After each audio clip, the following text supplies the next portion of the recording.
As far as heaters go, having a good heater is really important because having a tank that's too cold, you can freeze your fish to death. And having a tank that's too hot, you can literally cook them to death. So making sure that you have a heater and knowing the settings that you have to have for that heater to take care of your fish is extremely important. Heaters come in like all different kinds.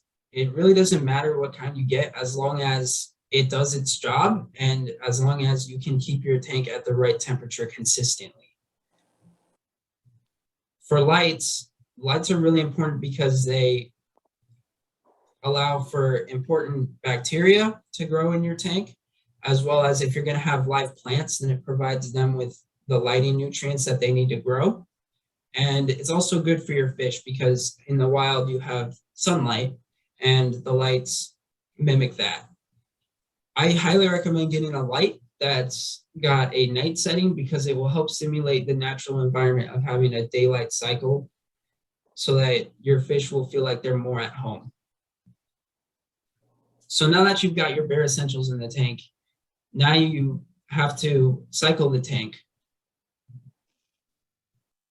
During the cycling process, make sure that you dechlorinated your water because chlorine can actually kill your fish. And you can get dechlorinators at any local pet store for decent prices. And the cycling process for nitrogen takes typically around 1 to 4 weeks.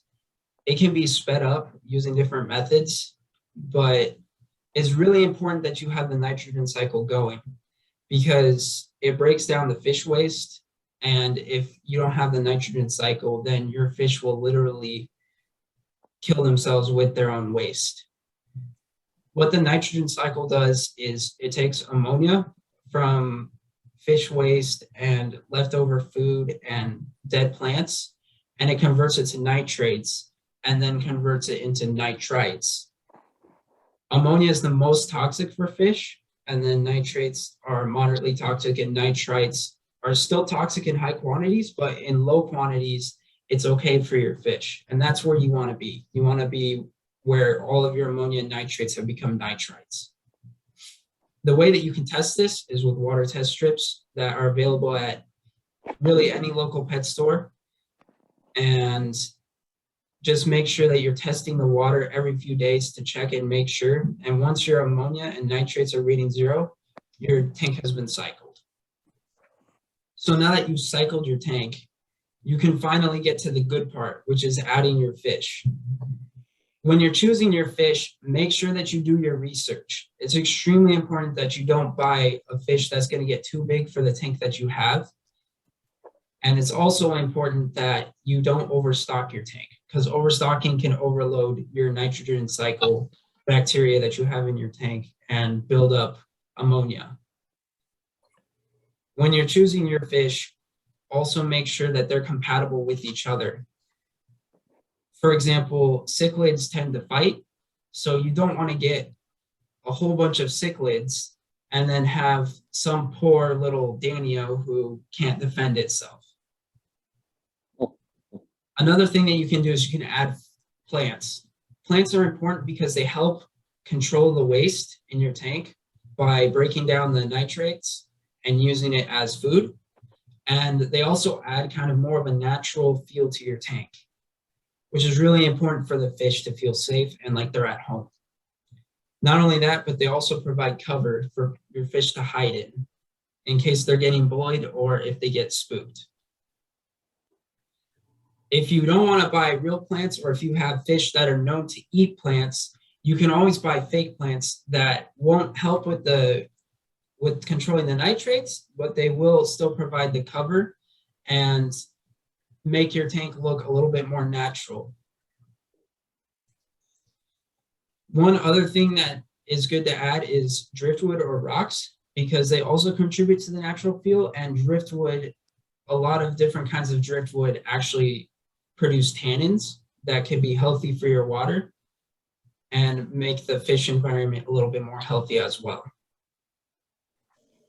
The most important thing at this point, after you have your fish in your tank and after you have all your decorations, you're all set up, everything is going, is to make sure that you're consistently taking care of your tank. If you let your tank go for too long, then algae can build up, waste can build up, and your tank will fail, and eventually your fish will die. So you want to make sure that you're being extra careful to monitor your water quality every few days, perform at least 10% water changes in your tank at least once a week or twice a week, and make sure that you're vacuuming the bottom of the tank. So now that you have everything set up, you're all good to go. You have your fish tank and you've got it all going, and it looks really nice. In conclusion, setting up a fish tank is a pretty simple task, and taking care of it can be easy and fun as well, as long as you stay on top of it. It can steal the show at any event that you have at your house, and it also benefits with the stress levels and the anxiety levels, and it just looks really cool. I hope that this speech inspired you to get your own fish tank and set up your own fish tank and enjoy them the way that I enjoy them. Thank you so much for listening. Are there any questions? No, everybody's good? Okay, so what I'm gonna do real quick is I'm gonna go through my visual aid and show you kind of the setup that I have in some of my tanks. So the one that you see right now is a 125 gallon, and you can see the heater on the left side, and then there's another one on the right side. And there's also sponge filters in each corner, which are kind of harder to see because they're behind all the stuff. And we've got driftwood, sand substrate, and fake plants as well as real plants. And then obviously you can see the fish in there. But the setup is important because you can see every point that I went through is shown in this tank. And then this next tank is a 45 gallon tall. You can see literally all the same things. We've got our sponge filters, one on each side, heaters, one on each side. And then we've got the sandy substrate on the bottom, fake plants, real plants. You can see driftwood, and obviously your fish. Another good thing to have is airflow. Usually that comes with having the sponge filter. That air pump will automatically have the bubbles coming up, as you can see. That helps oxygenate the water. And then this last one is a 5 gallon tank that has live plants on the top floating, and you can see the heater right there in the middle. You can see the little puffer fish in there, and on the bottom there's some fake grass and some moss that's helping contribute to controlling that waste. And also another thing that the visual aid illustrates is that there's all different kinds of sizes of tanks. Like I said, we went from a 125 gallon down to a 45 gallon and then down to a 5 gallon. So there's a lot of variety in the fish hobby. Thank you so much for listening, and I hope you learned something from this.